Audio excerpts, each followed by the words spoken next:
pediram a questão aí, questão 1, tá na página 8, tá? Mas, gente, cadê o pessoal? Só tem isso na sala?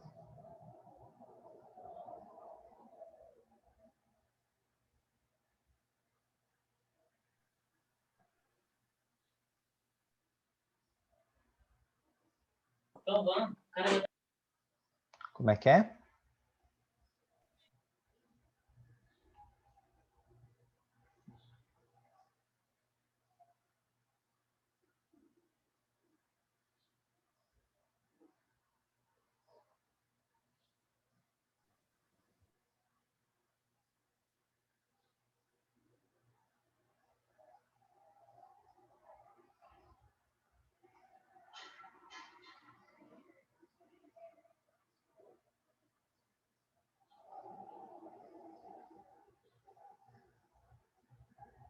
Ah, 2, mas não entendi o motivo da primeira está certa.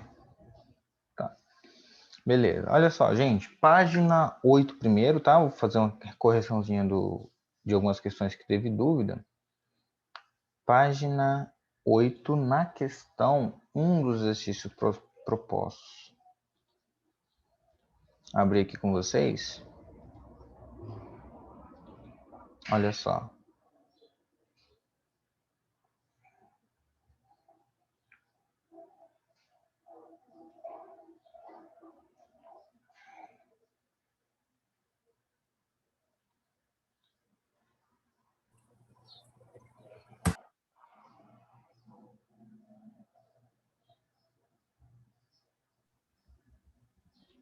Aqui tem que ser quanto? Aqui tem que ser 8. Será?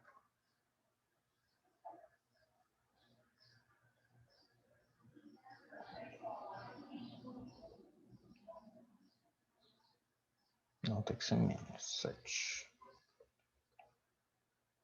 Tem que ser menos 6.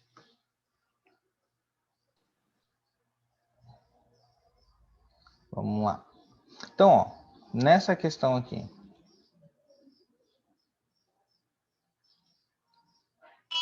Tiveram dúvida nela. Bom dia para todo mundo, bom dia para quem está chegando aí agora. A gente está lá na página 8, tá? Só vamos corrigir aí duas questões que tiveram dúvidas do capítulo que a gente estudou. Aí na semana que vem eu volto para corrigir a sessão Enem, então espero bastante que vocês façam aí. Vou pedir pro pessoal que não abriu a câmera abrir ainda aí, tá?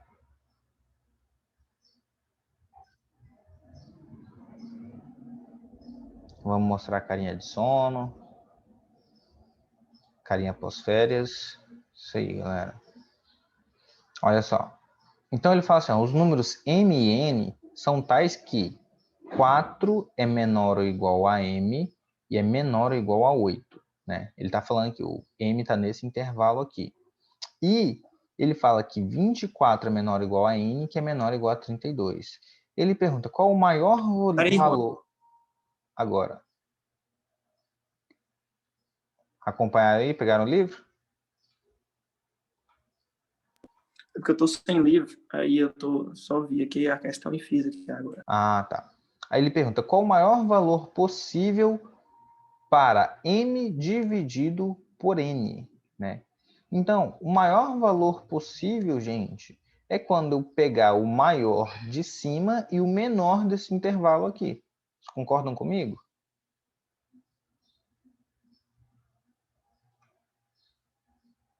Né? Ó, o maior valor possível para essa divisão aqui é quando eu pegar o 8 aqui em cima e o 24 aqui embaixo. Então, 8 dividido por 24, eu vou ter que o resultado dar 1/3, né? Esse vai ser o maior valor possível para essa divisão. Beleza? É isso aí.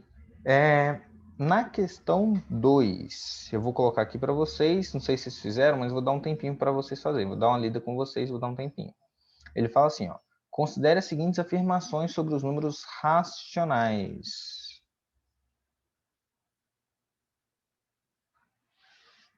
E ele fala assim, se 0 é menor que A dividido por B e A dividido por B é menor que C dividido por D, então ele está falando que A dividido por B ao quadrado é menor que C dividido por D ao quadrado. Ah, tá. Teixeira, eu sei por que você pode ter se confundido aí nessa questão. Se você pegar o livro físico, gente, ele vai estar diferente, tá? Olha só. Tá dando para ver aí que aqui tá C dividido por D? Olha no livro de vocês, eu não sei se está assim. Mas olha só. Deixa eu ver se dá para mostrar.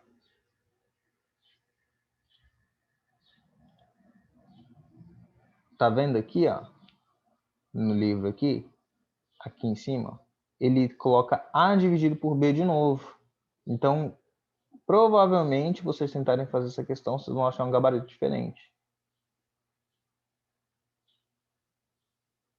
Está igual o livro, né? Então, se no de vocês estiver assim, é por isso que vocês podem não ter entendido o enunciado da questão. Tá bom? Cuidado com os números aí na hora de simplificar, tá bom?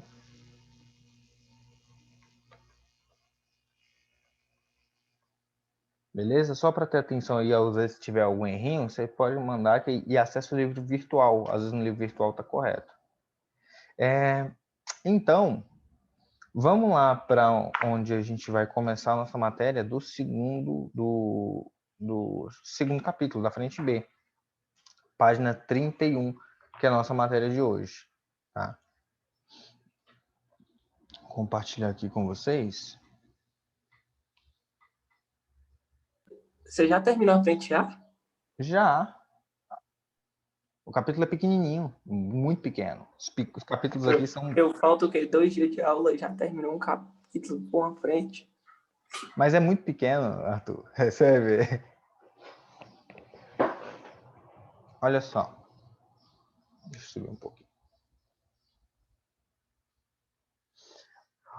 A gente vai falar sobre razão e proporção, tá? Nesse capítulo de razão e proporção... Eu estou gravando, gente? Estou. Primeiro, a gente vai definir o que é razão, né? Razão sempre é o quociente de A dividido por B. Então, a gente fala a razão entre A e B, né? É a divisão de A por B. E a gente denomina A o antecedente e B o consequente. E aí a gente tem uma aplicação muito clara desse capítulo de razão, que é o capítulo de escalas. Perguntaram, então o enunciado da 2 está errado no livro físico e no e-book está certo? Sim, tá? Da questão 2 está errado no livro físico. Lá é C dividido por D ao quadrado.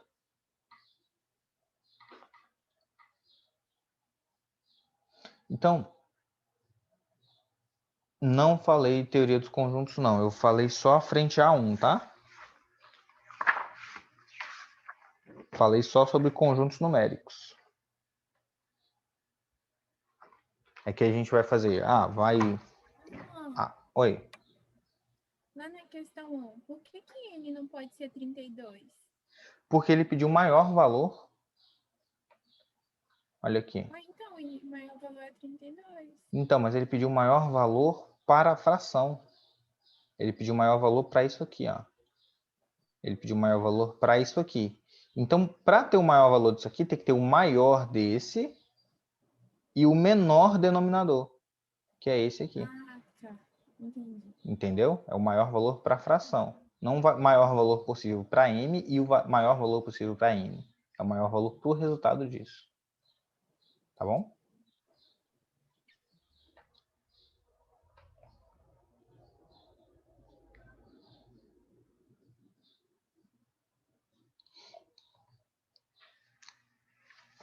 Então, esse conceito, gente, de escala é o que a gente vai acabar utilizando muito, muito, muito, muito.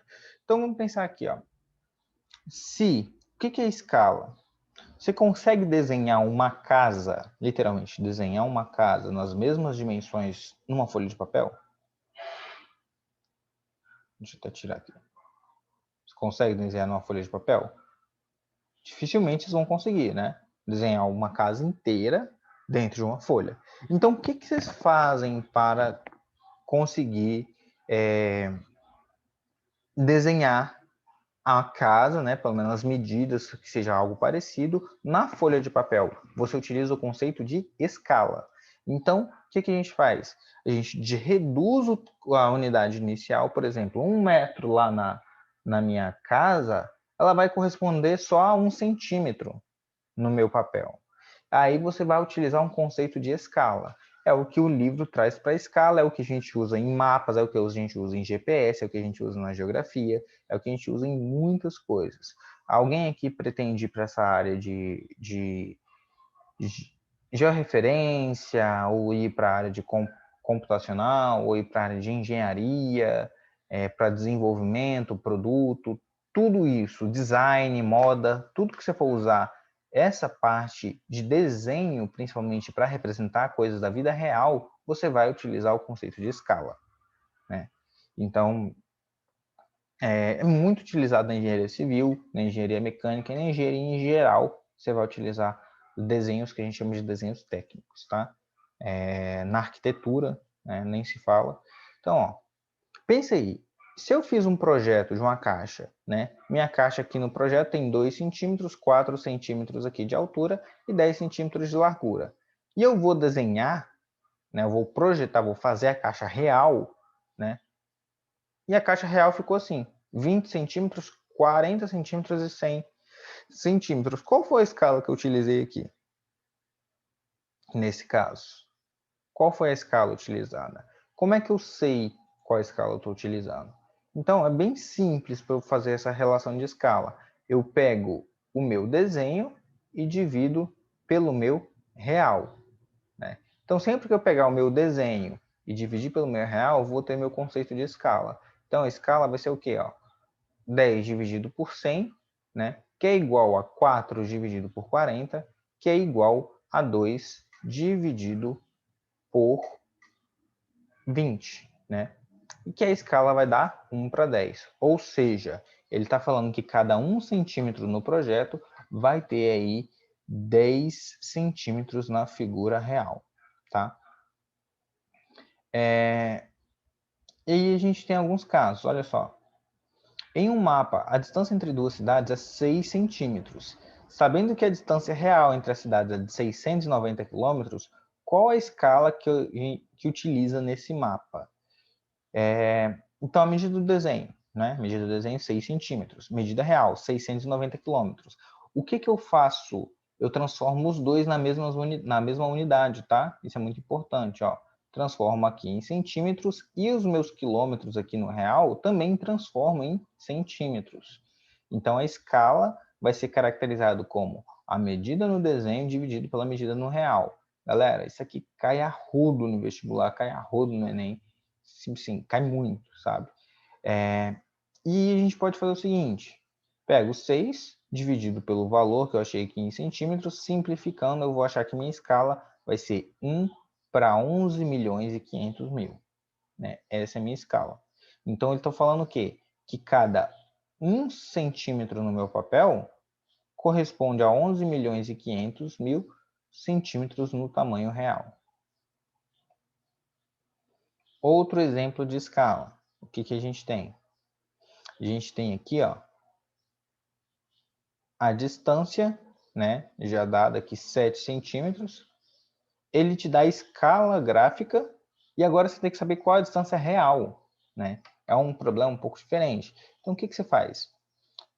Já que a escala, né, ó, a escala é o desenho sobre o real, eu vou fazer exatamente isso. Eu vou pegar o meu desenho, né, o meu desenho, que são 7 centímetros, dividir pelo meu real e vou igualar isso com minha escala. E minha escala aqui no mapa está falando que cada 1 centímetro corresponde a 200 metros. Ou seja, 200 metros, se eu transformar em centímetros, multiplico por 100, né? Multiplico por 100, ó, acrescento 2 zeros. Beleza. Então, ó, essa é a minha escala. Para achar no real, faço a multiplicação cruzada. Então, ó, significa então que o real, esses 7 centímetros aqui, vai dar 7 vezes 2, 14. colocando 1, 2, 3, 4 zeros, né? 1, 2, 3, 4 zeros, eu vou ter aí o total de 1.400 metros, né? Que vai me dar 1,4 quilômetros, beleza?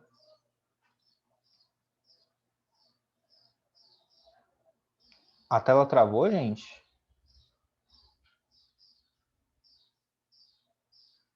Vocês não viram eu copiando, não?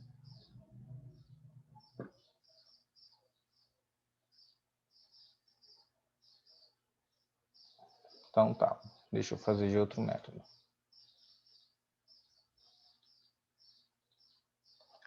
Então é mais ou menos assim, ó.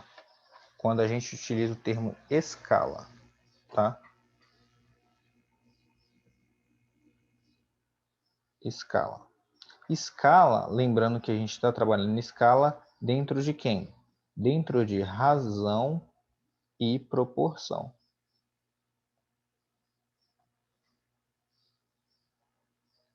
Primeiro, vamos definir então. Vocês podem copiar aí junto comigo. O que é a razão, né? Então, quando eu falo a razão de A por B, ou a razão entre A e B, eu estou falando basicamente que eu quero A dividido por B. Pode me dar esse número como fração ou pode me dar esse número como decimal. E quando a gente fala de escala, a gente está falando de uma relação de proporção. Por quê? A escala ela vai me representar aí o desenho sobre o real. Sempre é isso a escala, o desenho sobre o real. Deixa eu ajustar aqui. Beleza, se minha escala é o desenho sobre o real, né? Qualquer exemplo que eu tiver, né? Eu consigo ajustar dentro dessas três medidas. Por exemplo, na questão aí do livro que ele me deu, que a escala era 1 para 200 metros, ou seja, 1 centímetro para 20.000 centímetros. E o meu desenho lá tinha 7 centímetros. E o meu real eu não sabia quanto tinha. O que eu faço? Se eu multiplicar cruzado aqui, eu vou achar que a minha escala real, o meu real lá, vai ter quanto em centímetros? Vou multiplicar aqui, vai ter 140.000 centímetros. Ou seja, se eu transformar isso aqui para metros, andar duas casas, ou se eu for transformar para quilômetros, né? Se eu ando aqui, ando duas casas, duas casas. Então, eu teria 1.400 metros, que corresponderia a um total de 1,4 quilômetros, tá? Então, a partir da escala, eu consigo encontrar as relações de proporção. Então, o que é definitivamente a proporção? A proporção é quando a gente faz a comparação entre duas razões, né? Então, eu falo assim, ó, se eu falo que A é proporcional a B, A dividido por B é proporcional a C dividido por D, eu estou falando que A dividido por B é igual a C dividido por D. Eu estou falando que esses números eles são proporcionais. E aí a gente tem algumas propriedades da proporção. Olha só essas propriedades da proporção. Eu tenho aqui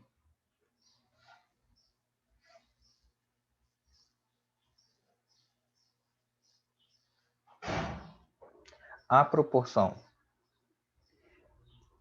que a gente já explicou, né? Por exemplo, se eu multiplicar cruzado isso aqui, eu vou achar que AD é igual a BC.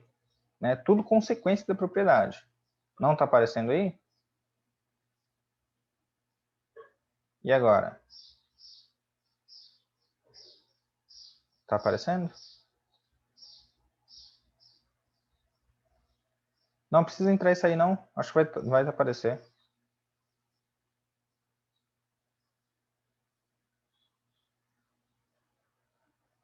Beleza. Olha só. E a mesma coisa vai se repetir se eu fizer essa soma. Por exemplo, se eu fizer A mais B dividido por D, por B, vai ser C mais D dividido por D. Mesma coisa, A mais B dividido por A vai ser C mais D dividido por C. Né? A menos B dividido por B vai ser C menos D dividido por D. Então, todas essas relações de proporção aqui que a gente faz subtraindo ou somando, elas vão estar proporcionais, tá bom? Elas vão ser proporcionais aí em cada caso específico. Então, o que são números proporcionais? Números proporcionais, gente, pensa aí. Lembra quando a gente vai lá estudar na física e estuda força resultante? Né?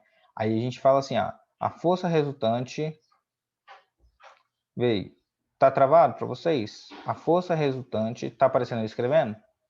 É igual a massa vezes a aceleração.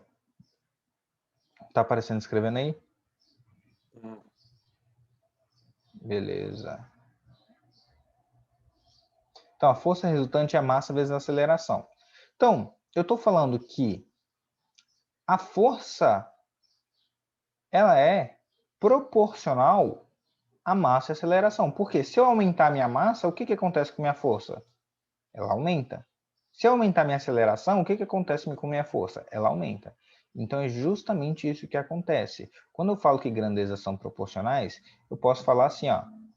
Então significa que F é proporcional a A. F é proporcional à minha aceleração. Tá? E é aí que eu costumo enxergar algumas coisas legais. Por quê? Eu posso relacionar isso em um gráfico. Por quê? Se um aumenta, o outro vai aumentar na mesma proporção. Então, se eu tiver um F1 aqui, eu vou ter um F1 relacionado a 1 a 1. Se eu tiver um F2, ele vai ser proporcional ao aumento que eu vou dar no meu A2. Eu estou falando, ó, tá vendo que eu estou fazendo uma proporção entre dois números? Por quê? Porque eles são proporcionais. E esse é um gráfico de uma função afim, né? Que depende de quem? Da aceleração. Se aumenta a aceleração, se aumenta a força. E meu coeficiente angular aqui seria o m, né? Então, seria a escala aí que me dá. Por exemplo, para um corpo de massa de 2 kg. Vejamos a aceleração gerada por diversas forças resultantes. Então, ó, se eu aplico uma força de 2 newtons em um corpo de 2 kg, minha aceleração resultante vai ser 1. Se eu dobro a força, eu dobro a aceleração. Se eu triplico a força, olha só, de 2 para 4, eu triplico a aceleração. Se eu multiplico 5 vezes a minha força, eu multiplico por 5 vezes a minha aceleração. Por quê? Porque a gente fala que essas grandezas elas são diretamente proporcionais, tá? Então, quando a gente tem grandezas diretamente proporcionais, acontece essa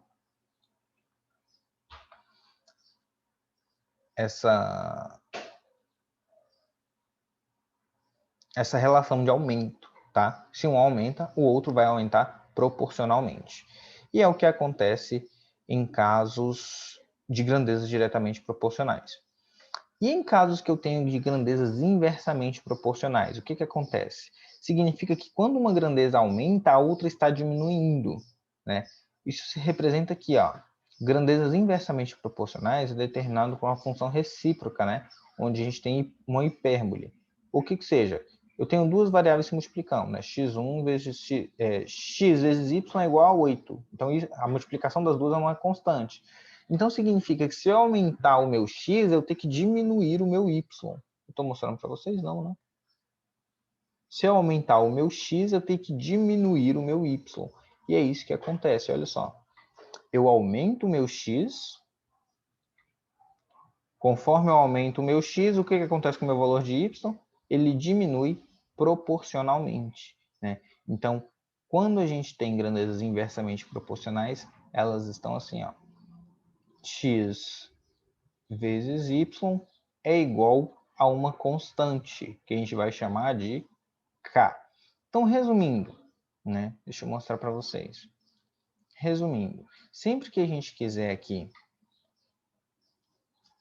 falando sobre grandezas diretamente proporcionais e inversamente proporcionais, a gente tem que relacionar uma coisinha. Olha só, grandezas diretamente proporcionais. Diretamente proporcionais.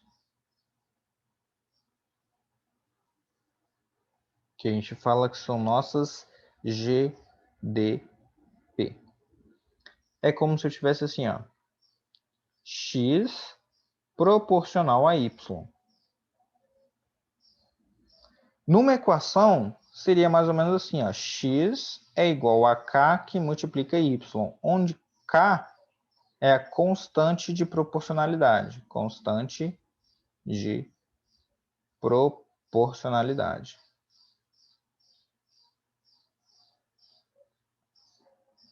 Beleza. E se eu tiver grandezas, vocês estão vendo minha tela aí que eu estou escrevendo? Isso, Marcelo, seria o caso de massa e aceleração. Né? Se eu tiver aqui, ó, força é igual a massa vezes aceleração. Massa e aceleração, elas são proporcionais e eu poderia constar, se sempre o corpo é o mesmo, o meu m seria minha constante de proporcionalidade.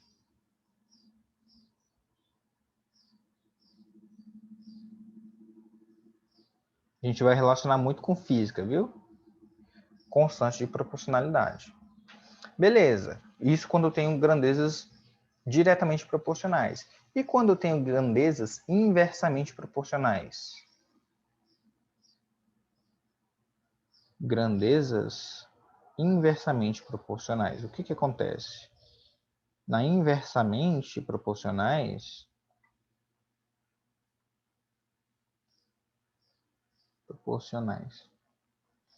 que a gente chama de G e P, vocês vão ver muito isso, é quando eu tenho uma relação em que uma aumenta e outra diminui, ou seja, eu estou falando que X é inversamente proporcional a Y. Eu posso escrever em equação da seguinte maneira, que X é igual a K sobre Y. Ou ainda, eu posso escrever que x vezes y é igual a k. Por quê? Porque se um aumenta, o outro tem que diminuir. Se um aumenta, o outro tem que diminuir. Aí, ó, falaram densidade, né? A densidade, ela pode ser expressa. Por exemplo, densidade, né? Massa sobre volume. Se a gente considerar que a gente vai manter nossa massa constante, né? Vamos supor que nossa massa seja constante. O que que acontece? Significa que se minha massa é constante, minha massa sempre vai ser o produto da densidade vezes o volume. Se eu aumento o volume, o que que acontece com minha densidade? Ela reduz para manter a massa constante. Certo? Outra equação que eu tenho, aquela lá, ó, da física, que vocês já estudaram. Puta velha não rejeita tarado. Né? Então, ó, PV é igual a nRT. Isso aqui, eu posso falar que a pressão e o volume, elas são inversamente proporcionais, né? Elas são inversamente proporcionais, porque se aumenta a pressão, eu diminuo o volume, e faz sentido. Pensa aí, ó. Pensa aí. Se eu estou aumentando a pressão, se eu estou causando um aumento de pressão, pensa um volume, uma bolinha. Se eu estou causando um aumento de pressão, eu estou reduzindo o meu volume, né? Eu estou aumentando a pressão, vou forçando ele. Vai ocasionar uma diminuição do volume.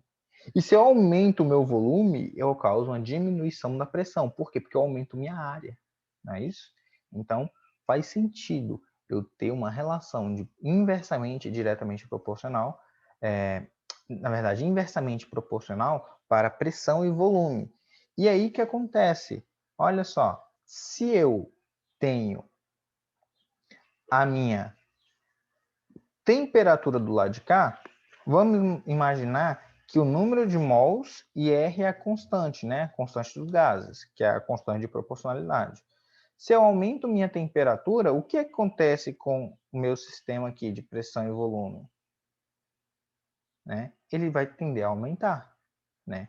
Então, por quê? Porque a temperatura ela é diretamente proporcional à pressão e o volume. Vamos deixar aqui o volume constante. Se eu aumento minha temperatura, eu aumento minha pressão. Vamos deixar a pressão constante. Se eu aumento minha temperatura, eu aumento meu volume. Certo? Então é importante a gente enxergar relações inversamente e diretamente proporcionais.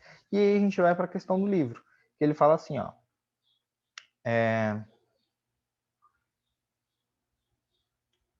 Compartilhar o livro aqui com vocês. Ele fala assim sobre questões inversamente proporcionais. A quantia de 1.280 deverá ser dividida entre 3 pessoas. Quanto receberá cada uma se a divisão for feita em partes proporcionais a 8, 5 e 7? Pensa aí, divisão proporcional a 8, 5 e 7. Eu vou mostrar para vocês de um jeito que não tem no livro, então eu gostaria que vocês copiassem aí para ficar mais fácil para vocês. Olha só, partes proporcionais a 8, 5 e 7. Então, eu posso pegar os 1.280 e dividir para 3 partes, x, y e z, não é isso? Isso aqui a gente está fazendo a divisão proporcional, tá? Divisão proporcional. Beleza, dividir em partes aí proporcionais. Aí o que eu posso fazer? Se eu estou dividindo em partes proporcionais aí a 8, 5 e 7, eu estou falando que x vai ser 8k, o k vai ser minha constante de proporção, 5 vai ser 5k, né? E a parte proporcional a z vai ser 7k. Juan, por quê? Porque eu estou fazendo a divisão proporcional a 8, 5 e 7. E aí eu tenho que 1.280 é igual a isso aqui. Como é que eu resolvo isso? Somo todo mundo aqui. Então, 8 mais 7 está 15, mais 5, 20. Então, 20k é igual a 1.280. Beleza, faço 20 dividindo, né? 1.280, 128 vai ficar 64. Ou seja, cada k vale 64. O que eu posso fazer? Quanto que x vai receber? X não vai receber 8k? Então, x vai receber 8 vezes 64. Quanto que y vai receber? 5 vezes 64, dá 320. Quanto z vai receber? Z vai receber 7 vezes 64, né? Dá quanto? 7 vezes 64, isso vai dar 448. 448, esse aqui vai dar 512. Beleza? Conseguiram compreender aí como é a divisão proporcional? E se eu for fazer a divisão inversamente proporcional? Então, a divisão inversamente proporcional.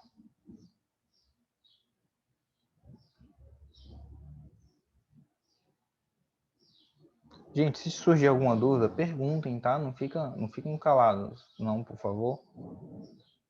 Se não estiver entendendo, fala.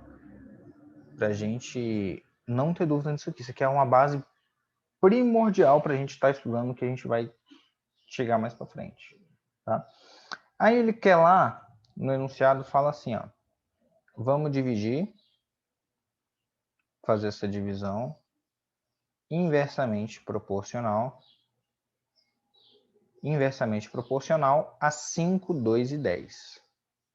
Tá. Se eu quero fazer a divisão inversamente proporcional a 5, 2 e 10, como é que eu vou fazer essa divisão? Vai ser bem parecida, né? Só que os meus 1.280, eu vou dividir em 3 partes também, né? X mais Y mais Z. Só que essas partes vão ter uma proporção diferente, tá? Ele falou que vai ser inversamente proporcional a 5, 2 e 10. Então, significa que vai ser K sobre 5. Por quê? Porque é inversamente proporcional. K sobre 2 e K sobre 10. Quando eu faço isso, eu resolvo essa questão aqui, eu consigo. Eu vou deixar um tempinho para vocês tentarem fazer aí essa divisão, Só para vocês tentarem calcular esse MMC e treinar, tá bom? Treinar essa fração, essa soma de fração aí, que muita gente acaba esquecendo.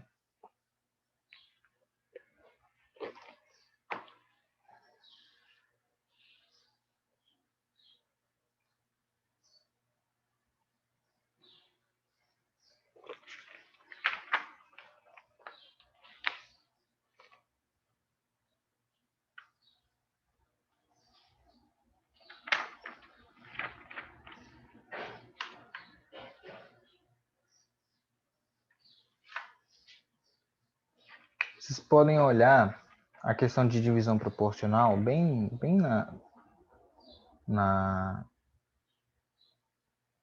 nesse mesmo modelo que eu fiz a primeira. Questão 9, tá? Divisão proporcional, questão 9 dos propostos. Anota aí para fazer depois. Perguntaram assim, ó, depois você pode voltar as grandezas diretamente proporcionais para eu copiar? Posso sim. Grandezas diretamente proporcionais. Aqui, né?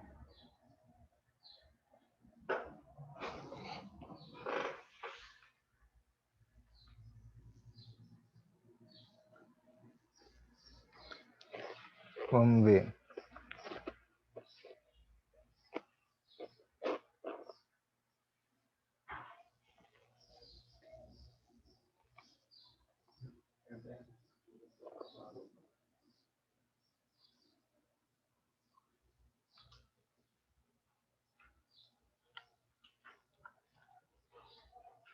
Isso aí, Samuel. Agora você tem que achar o valor de cada parte. Mas é isso aí mesmo.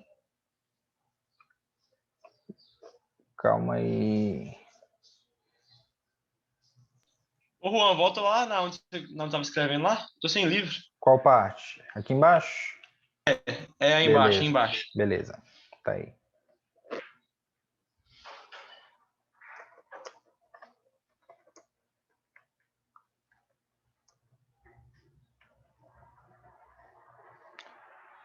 Olha só. Como é que eu faço isso aqui? Soma de fração, né, gente? MMC entre 5, 2 e 10 dá 10. Beleza. 10 dividido por 5 dá 2, então vai ficar aqui 2K. 10 dividido por 2 dá 5, mais 5K. 10 dividido por 10, 1 mais K. Isso é igual a 1.280. Beleza, então, ó, 2 mais 1, 3 mais 5, 8. 8K. Então, ó, eu vou ter 1.280 vezes 10. Isso é igual a 8K. O 8 passa dividindo. Né? Então vai ficar 128, na verdade 12.800 dividido por 8. Na verdade está certo, cadê? Eu falei que estava com 0 a mais. Tá certo, viu? É 1.600. Aqui, ó. Juan, 12, oi. o que você fez com 10? O que eu fiz com 10? Eu passei multiplicando. Tá bom? Multipliquei cruzado. Aí vai ficar 1.600, né? Se eu dividir aqui, ó. Porque 128 dividido por 8 dá 16. Então vai ficar 1.600. Então o meu K é 1.600. Quanto que cada um vai receber? Vamos lá, continuar nossa divisão proporcional. Vai ficar a parte de x, né, K dividido por 5. Então 1.600 dividido por 5. É a mesma coisa que multiplicar por 2 e dividir por 10. Então dá 320. O y, 1.600 dividido por 2. Que dá 800. E o z, que vai ser 1.600 dividido por 10, que vai receber 160. Beleza? Conseguiram entender aí divisão proporcional e divisão inversamente proporcional? Entendi. Galera, a folha está muito perto ou a distância está boa? Tá boa. Tá boa? Beleza. Então é isso. Quando a gente fala de divisão diretamente proporcional, Olha só, a gente coloca o K multiplicando os números, e quando a gente fala de divisão inversamente proporcional, o número vai dividindo o K. E aí a gente tem outros exercícios para a gente fazer, que é a questão 2, tá? Questão 2. Quantas horas aí, gente? Falta quanto tempo para nossa aula acabar? 3 minutos, né? Ou já acabou?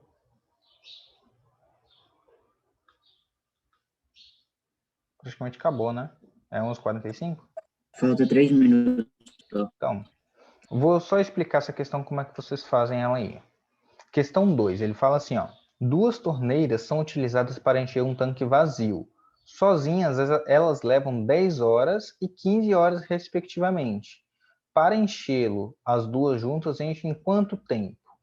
Então, ó, sozinha, uma demora 10 horas e a outra demora 15 horas. Se juntar as duas torneiras, quanto tempo vai demorar para encher?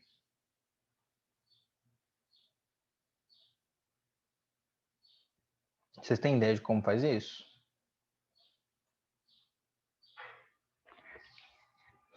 Eu vou fazer essa questão com vocês na próxima aula, tá? Só para introduzir o raciocínio. Só que nesse caso aqui é bom a gente somar as velocidades de cada torneira, tá? A velocidade por hora. Por exemplo, essa primeira enche um tanque a cada 10 horas. Então a velocidade dela é isso aqui, ó. A velocidade da torneira 1 é 1/10 do tanque. A velocidade da torneira 2 é 1/15.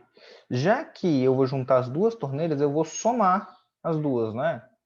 Então, eu vou somar 1/10 com 1/15. MMC entre esses dois dá 30, né? 30 dividido por 10 dá 3, e aqui em cima dá 2. Ou seja, elas enchem 5 tanques a cada 30 minutos. Se eu dividir aqui por 5 em cima e embaixo, eu vejo que elas enchem um tanque. Lembra que em cima é tanque? Um tanque a cada, dividir por 5, 6 horas. Então, esse é o resultado. Um tanque a cada 6 horas. Achei aqui minha alternativa. Deu para pegar? Então, sempre, gente, que tiver questão, lava o banheiro, apara a grama de um campo, não sei o que, em tanto tempo, usem as velocidades e somem essas velocidades. É muito comum cair com a questão de torneira que está pingando, tudo isso, tá? Por hoje é só, tá, gente? Espero que tenha sido útil a aula aí, é uma revisão bem importante que a gente vai precisar ir para as próximas aulas, beleza? Um prazer estar com vocês, ver a carinha de vocês, e até a aula. Acho que a gente só tem aula agora só à tarde, viu? Tchau, tchau.